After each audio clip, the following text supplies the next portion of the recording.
Atchutapuram says ఘటనపై NHRC స్పందించింది. సుమోటోగా case నమోదు చేసింది. విచారణలో భాగంగా డీజీపీ, చీఫ్ సెక్రటరీకి ఎన్హెచ్ఆర్సీ నోటీసులు పంపించింది. 2 వారాల్లో సమగ్ర నివేదిక ఇవ్వాలని ఆదేశించింది. ఎఫ్ఐఆర్ స్టేటస్ రిపోర్ట్ను ఎన్హెచ్ఆర్సీ కోరింది. ఇక గాయపడిన వారికి అందుతున్న వైద్యంపై ఆరా తీసింది.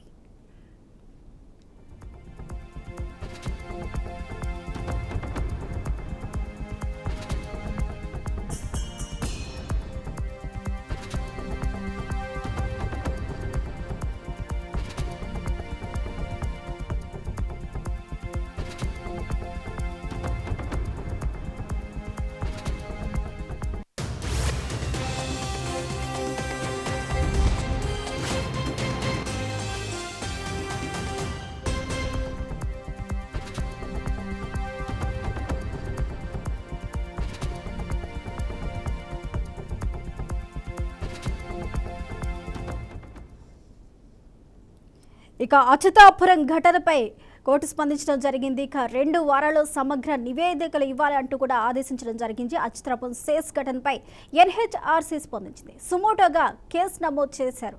ఇక దీనికి సంబంధించి పూర్తి అప్డేట్స్ను మా ప్రతినిధి రాము అందిస్తారు. రాము, స్వప్న, ఏదైతే అచ్యుతాపురము షెడ్ సంబంధించి ఫార్మా కంపెనీలో పేలిట విషయంలో ఇప్పటికే 17 మంది దుర్మలం పాలయ్యారు. అదేవిధంగా 40 మంది కూడా క్షతగాత్రులు అవ్వడం జరిగింది. దీనిపై నేషనల్ హ్యూమన్ రైట్స్ కమిషన్ అయితే సీరియస్ గా అయింది.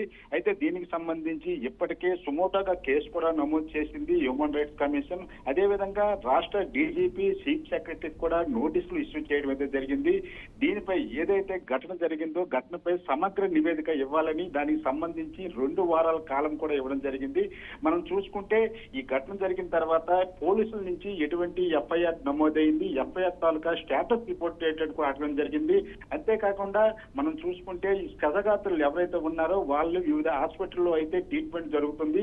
ఈ ట్రీట్మెంట్ పై కూడా ఏదైతే హ్యూమన్ రైట్స్ కమిషన్ నేషనల్ వాళ్ళు కూడా దీనిపై ఆరా తీయడం జరిగింది. ట్రీట్మెంట్ ఏ విధంగా జరుగుతుంది, క్షతగాత్రుల విషయంలో ప్రభుత్వం తరఫు నుంచి ఏ విధంగా మీరు తీసుకున్న జాగ్రత్తలు ఏంటి అని మనం అడగడం జరిగింది. అయితే గతంలో కూడా జరిగిన ఈ ఫార్మా కంపెనీ పేలు విషయంలో కూడా స్పందించిన నేషనల్ హ్యూమన్ రైట్స్ కమిషన్ అయితే ఇప్పుడు జరిగిన దుర్ఘటన సంబంధించి 17 మంది దుర్మరణం పాలవడం, అదేవిధంగా భారతదేశంలో కూడా ఇది ఒక ఫార్మా కంపెనీలో ఒక పెద్ద ఘటనగా మనం చెప్పుకోవచ్చు.